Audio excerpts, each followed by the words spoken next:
Right, so first, let me offer a couple of apologies.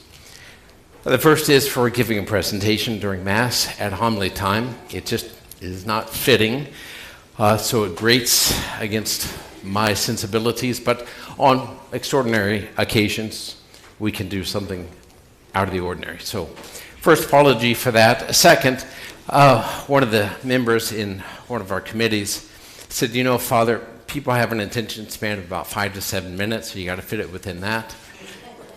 There's way too much to go through for 5 to 7 minutes, but there are pictures, which I think should be helpful. And then I also want to say thank you for your patience. You know, it's been several weeks, more than a couple of months since I last gave an update. And there were a couple of principal reasons for that. I mentioned at the time we were receiving cost estimates back on the building projects, and that was the case. And so that took us some time to work through, and I will address that momentarily. But after we had that work through, we requested permission from the Archdiocese to proceed, and it just so happens that there wasn't ideal communication between offices in the Archdiocese, so we had to take about 6 weeks and do work for them before we could take this next step, which we thought we were already ready for.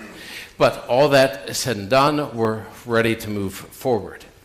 So because of time constraints, I'm going to have to kind of fly through most of this. Some of the information that I communicate and some of the drawings will be handed out today through fact sheets. So members of our leadership and building committee will be outside to hand those out to you, but we'll also include some of the drawings in bulletins that are coming out, right? So we can, as much as possible, stay on the same page, because I know it's going to be a lot of information to digest. So if you remember in April, our exploratory committees had done their work, and leaders from that group and others came forward and said, okay, here's the plan going forward. We will build the first phase of the church, right, sans ornamentation, Spartan style. That is, build it so it'll last 100 years, but then you can add ornamentation as funds permit, so that then you can also build the academy, the first phase of the academy, which would be pre-K through 8, 1 classroom per grade, and all parish offices and meeting rooms and such would be located in there. So that's what we began to work on. You see that nice initial sketch of the church. Isn't that fun? So here is our overall campus plan. This is the full build out. Over here on this right side, which would be east, is the land that we currently have under contract to be sold. So we have like 37 acres. We're selling about 14 of it. And so it's already been platted out. We've gone to the city for the initial pre-app meeting jointly with this. And the formal application will occur in December. So on our side of things, you see the church, obviously in the center, the parish hall is down there, the school up there, the full build of the school. This is the rectory, which is going to be shifted further south so that we can add additional plots for our cemetery. So we're going to have a few hundred plots for cemetery, which we thought if we could do it, we want to do it. And we've been advised that when you present things to the city, you want to present the largest possibilities. And if you need to shrink, you can shrink, no problem. But to expand beyond a certain percentage, like the height of the building, would require to go back through the whole formal application process. So we're presenting things the largest scale that we think we can envision needing. So there's the initial, or the campus drawing. Here's the full build out of the church, right? Cruciform shape. It's built out with seating for about 1,000, the way this is set. This includes choir loft over the narthex, but we also have this area here in the apse, which is where we're going to locate musicians in the first phase, because we're not going to build a choir loft in the first phase, then you'd have to remove when you expand the building. Right? So the musicians will be located here, and our musical consultant, acoustic consultant, says this might be the best place to actually keep the musicians. You know, the organ console is there, and they'll be hidden by the chancel screen, which you'll see in another slide. But this space also then could work for adoration. So the way the tabernacle is designed is to be accessible from this side so that you could do exposition and have adoration back there. The design of the church also allows for expansion for Easter and Christmas, for example, when we typically have greater crowds, by adding in chairs, foldable chairs in the side aisles and in the narthex, and with that we'd be up to close to 1,400 occupancy. And then, of course, you have your sacristies and such, and bride's room and all that good stuff. Then the initial phase looks like this. It'll seat, I don't know, around 550, okay, and we get full in here about 225, just to give you an idea, 225 to 250 in here. Okay, and then when it comes time to expand, then we'd pull off the simple facade and remove the bathrooms and then expand that direction. And you can see the logic of locating the musicians here in the apse, because if they're not here, then they're out in the church somewhere. Right? Not ideal, since you're not going to have a choir loft in this first phase. There's the first phase schematic. This is the rendering, three-dimensional rendering. The building committee recommended that we include the dome in the first phase for financial reasons, but also convenience reasons. The roof can be opened up down the road, and you can add a dome to it, but then you've got the expense of the roof, and then you're out of the church for a number of months that way. So they recommended the dome. At the very top, that's 160 feet from earth to cross. To the ridge of the main church is like 69 and a half feet. So it's nice and tall. And when you hear this lovely communion meditation piece that the school has together, just imagine it with 160 feet to float up to. So the dome, in case you're wondering, has been estimated by our cost estimator at $970,000, which I've never bought a dome before, but I thought that was reasonable. I mean, it was actually much less than what I thought it would be to do that. Remember, this is brick and copper roof is what's depicted there. Now, this is a fantastic rendering, at least I think it is, that shows you the various layers of the church, right? From the brick veneer to the load-bearing masonry, to the rafters, to the ornamentation, to the seating and the flooring. Isn't that fantastic? Yeah, it is fantastic, but there's nothing as helpful as a live picture. So our proposed church has much in common with the Shrine of Our Lady of Guadalupe in La Crosse, Wisconsin. Cruciform shape, baldacchino, dome, side aisles, right, with shrines there. And the color palette is fairly similar. So there's differences. For example, the transepts here have pews that face each other. Ours are going to face the altar. But you see the potential for our place.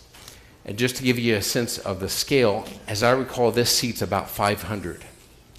So that's the occupancy, seating occupancy, as what the first phase of our church will be. Okay? Beautiful, isn't it? Can you imagine me there? Wonderful. So there's the church. Here is initial sketch for the school.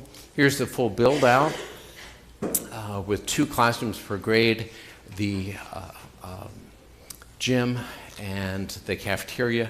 For the first phase, it's basically a rectangle, 2 floors, 1 classroom per grade, a couple of pre-K that will also work for CGS. We're probably going to do like Montessori pre-K that works well with the classical approach.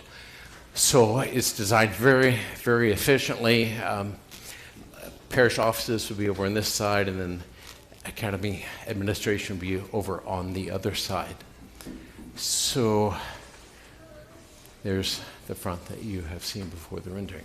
So in September, we got these cost estimates. And I might just point out that these are within 2% of the original plans for down there at 167th with inflation taken into account, right, which is huge over these years, right?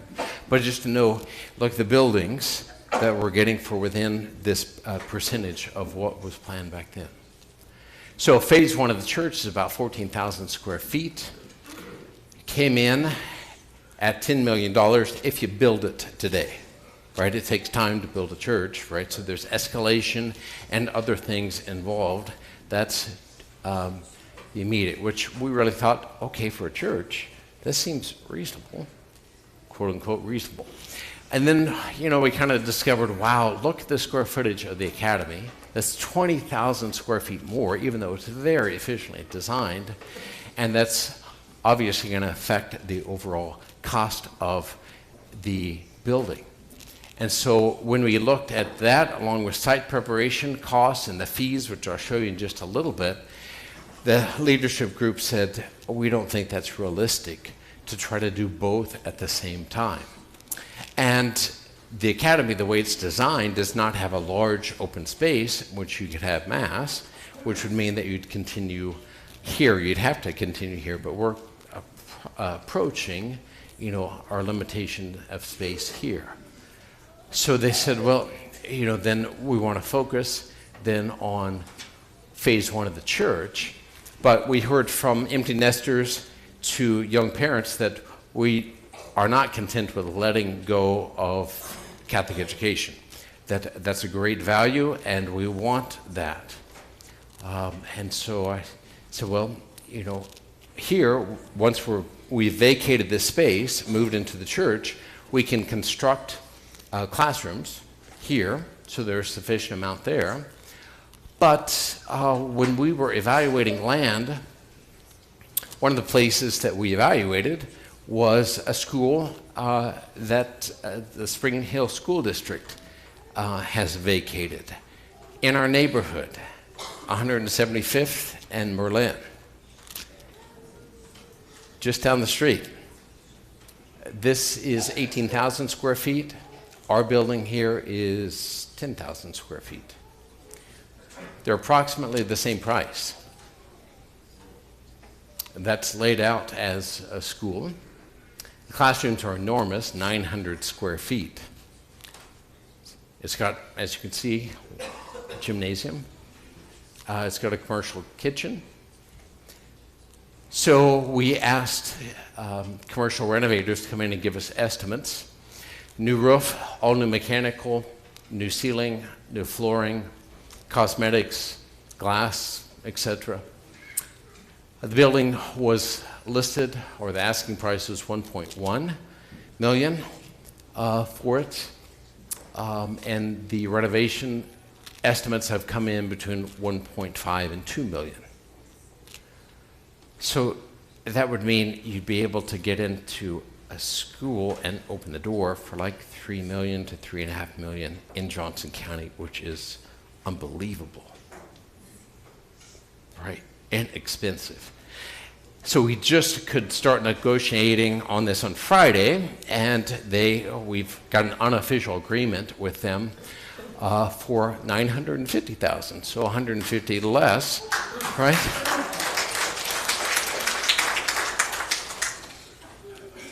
And so when we presented this to the group, one of the dads who had no exposure whatsoever to classical liberal arts education said, clearly the school is the better way to go.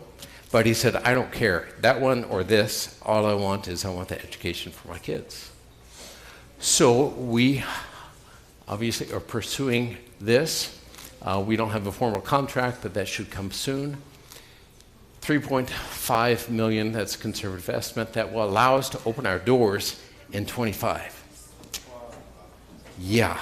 Now, if you think about that, in 4 years, we've gone from a rectory with offices in the garage and having Mass at Madison Place to owning and operating our own academy and breaking ground on the church.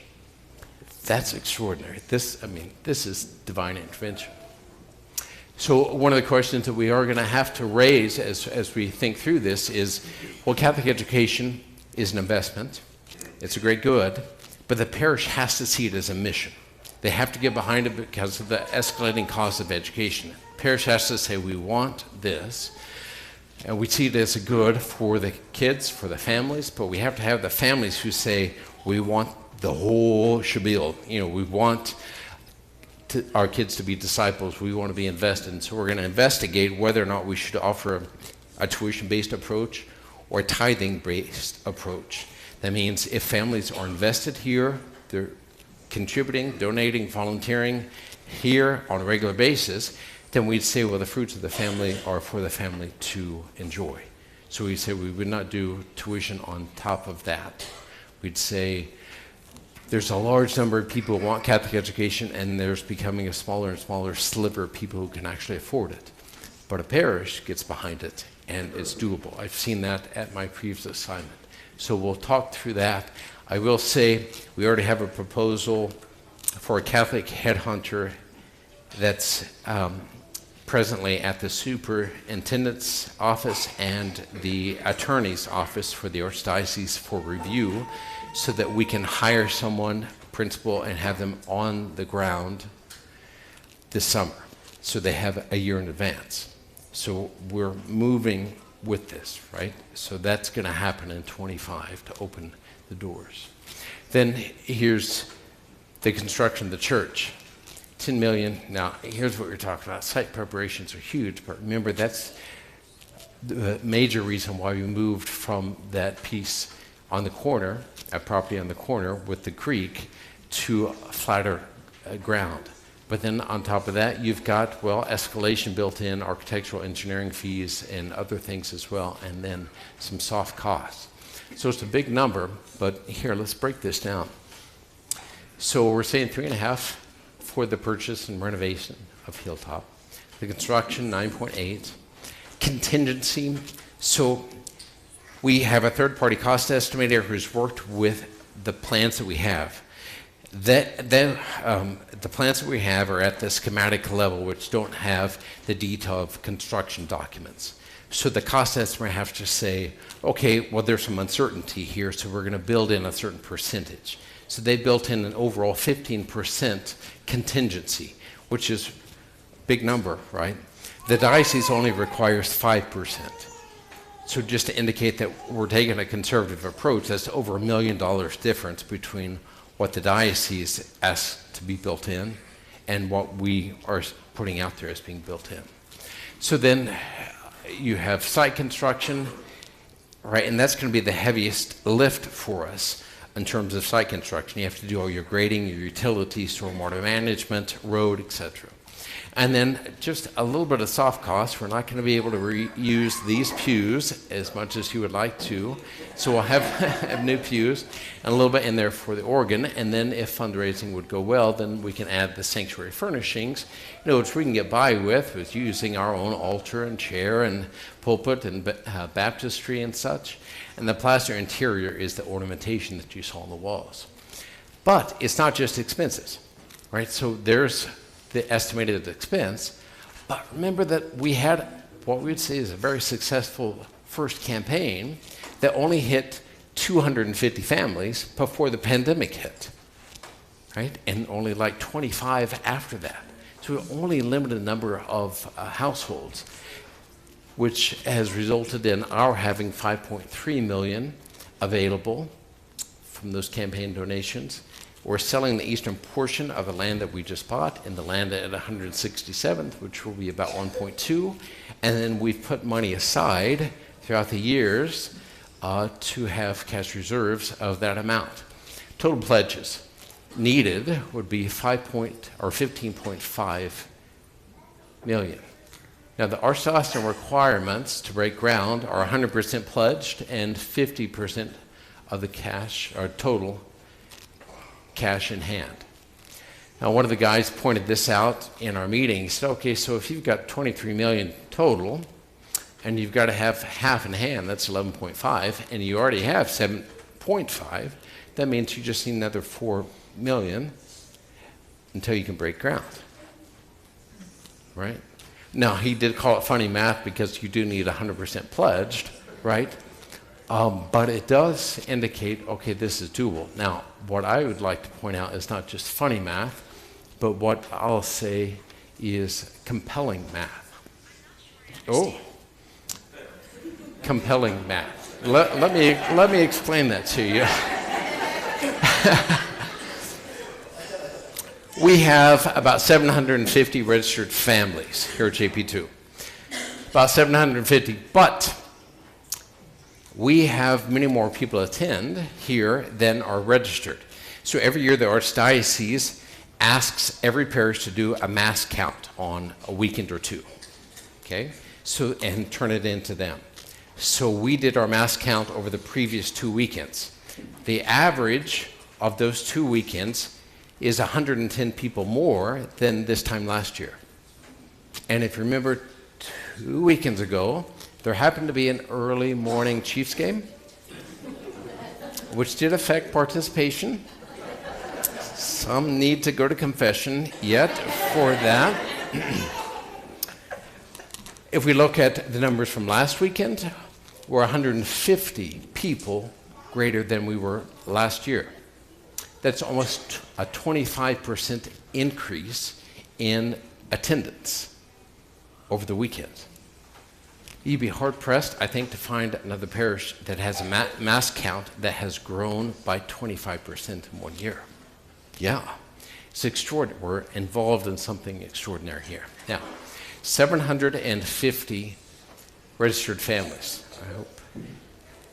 So I get to thinking, all right, so let's just say we have 750, and let's say that those 750 contribute, above what they are currently, 10% of their income for just 3 years. What if we just tithe 10% for 3 years? You see what I mean by that? If you do that, well, we wouldn't be talking about building this. We'd be talking about building that. Do you get it? Another way to think about it, if we would all contribute tithe, do a biblical tithe of 10% on a yearly basis, we wouldn't even have to do a campaign. Did you hear that? That's how achievable this really is. It's not the number, it's the character of the soul, right? In hindsight, you got to think, this parish has been through quite a bit, which is a way that God purifies and strengthens people in order to do something extraordinary, which I think he's inviting us to do right now. It's never a question about, are there enough talents, but is there enough will to do it? So, major takeaways. We're going to proceed with phase 1 of the church construction. Purchase and renovate Hilltop School as a temporary basis for our academy, which will open in 2025. Parish offices, meeting rooms, community gatherings, and such will eventually relocate there. So we'll use Hilltop until we construct a new building for our academy. Masses will continue here until we occupy the new church. We're not going to ask anyone to go back to a gym and have mass. We've done that, been there. And the campaign case study will begin in December. That is, we've contracted with the Steyer Group, Catholic Fundraising, and they are going to be reaching out to 100 households to gauge interest in this. So if they reach out to you, please respond promptly and generously. Now, obviously, there are different ways to think through funding, right? I just provided a couple. We know, well, let me say this first. My anticipation is that everyone here will participate in the campaign. Everyone will give. I just don't think our consciences will permit us to go into a nice, beautiful new church knowing that we haven't given anything. But should there be 2 or 3 people that do that, we will offer masses for the salvation of their souls. But we do know that likely not everyone is going to be able to give the same rate, right? So even if you think that 10%, there are some who are going to be able to give more and some who are going to be able to give less. And I'm not going to ask you anything less than what I myself would do. So priests don't make a whole lot, as you know, right? So it's not as though this is going to move the needle. But what I've discerned to do is to give 25% of my income for the next 3 years. Priests have a little more disposable income, I would say, than households, and so I should be able to give and should give more. I just want you to know we're in this together, and maybe in closing, think of it this way. I don't know if you noticed the unusual pairing of readings today. First reading about a worthy wife whose husband entrusts his heart to her, and then the psalm is something similar, and then we hear the parable of the talents. It's like, how do those go together? Part of it is because our ears, unfortunately, hear talents as abilities, but they're clearly not abilities because those who receive talents had abilities to use. Our focus is taken away from the key word, which is the verb. He gave. He handed over. Like the worthy husband who handed over his heart to his bride, so Christ was handed over to us, his spouse, and invited to reciprocate that loving gift of himself. If we do that, friends, we will be successful. Yes? Great. Thank you.